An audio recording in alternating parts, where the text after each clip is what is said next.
श्री स्वामी समर्थ. जय जय स्वामी समर्थ. माझ्या स्वामी भक्ती चॅनलमध्ये सर्वांना नमस्कार. स्वामी महाराजांच्या कृपेने तुमच्या सर्व चांगल्या इच्छा पूर्ण होत ही स्वामी महाराजांच्या चरणी प्रार्थना करते आणि आजच्या या नवीन व्हिडिओला सुरुवात करते.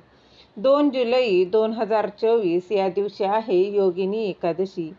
या दिवशी चुकूनही या ज्या काही गोष्टी आहेत त्या करू नका. त्याचबरोबर कुठल्या गोष्टी केल्या पाहिजे हे देखील मी या व्हिडिओ सांगणार आहे. बघा, जुलै महिन्याचं पहिलं व्रत म्हणजेच योगिनी एकादशीचं व्रत आहे.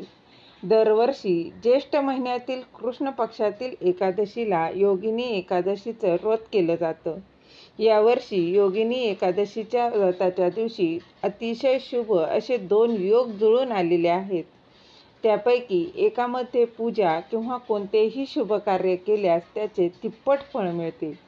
योगिनी एकादशी फक्त पृथ्वीवरच नाही तर स्वर्ग आणि नरकात देखील तिचा पुण्य लाभासाठी प्रसिद्ध अशी ही योगिनी एकादशी आहे. या दिवशी चुकूनही काही गोष्टी आहेत त्या आपण टाळल्या पाहिजेत. त्याचबरोबर याचा मुहूर्त जाणून घेऊया. 1 जुलै रोजी सकाळी 10:26 योगिनी एकादशीला सुरू होणार आहे.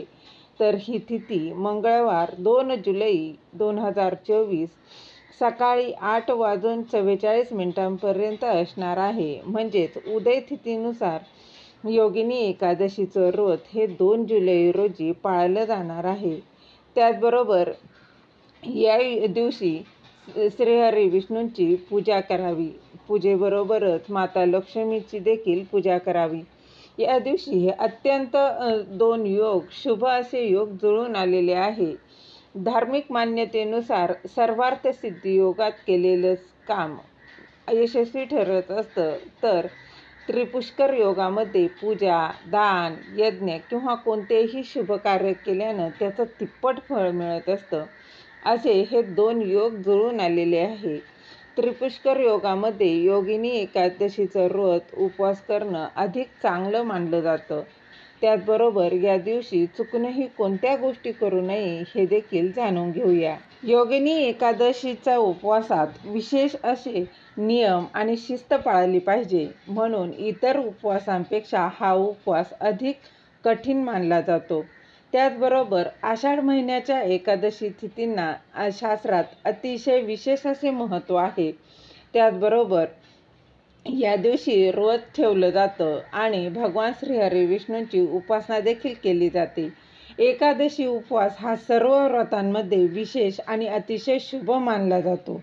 याचे नियम देखील अगदी साधे आणि सोपे आहेत. त्याचबरोबर हे व्रत केल्यानं सर्व पापांपासून मुक्ती होते. त्याचबरोबर सर्व समस्या देखील दूर होत असतात. तसेच व्रत करत असाल तर बघा, योगिनी एकादशीच्या व्रतामध्ये स्वच्छतेच्या नियमाचं पालन केलं पाहिजे. पूजा करण्यापूर्वी तुम्ही स्वच्छ स्नान केलं पाहिजे. व्यवस्थित स्वच्छ कपडे परिधान केले पाहिजे आणि त्यानंतरच ही पूजा करू तुम्ही शकता.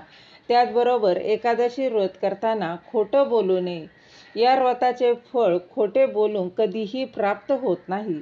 त्याचबरोबर एकादशी व्रत असताना बोलण्यात गोडपणा असावा, नम्रता असावी, कुणाचं तरी मन दुखणार नाही याची देखील काळजी घेतली पाहिजे. त्याचबरोबर या दिवशी दानधर्माला अधिक महत्त्व आहे. एकादशी उपवासात सेवाभावाला विशेष महत्त्व मानलं जातं. या उपवासातही दानधर्माचं महत्त्व मानलं जातं. दानधर्म करावा आणि गरजू लोकांना मदत केली पाहिजे. दानधर्म तुम्ही अगदी काहीही या दिवशी दान करू शकता. तुम्ही फळं दान करू शकता, अन्न दान करू शकता, एखाद्याला छत्री, काहीही तुम्ही गोष्टीचं दान करू शकता.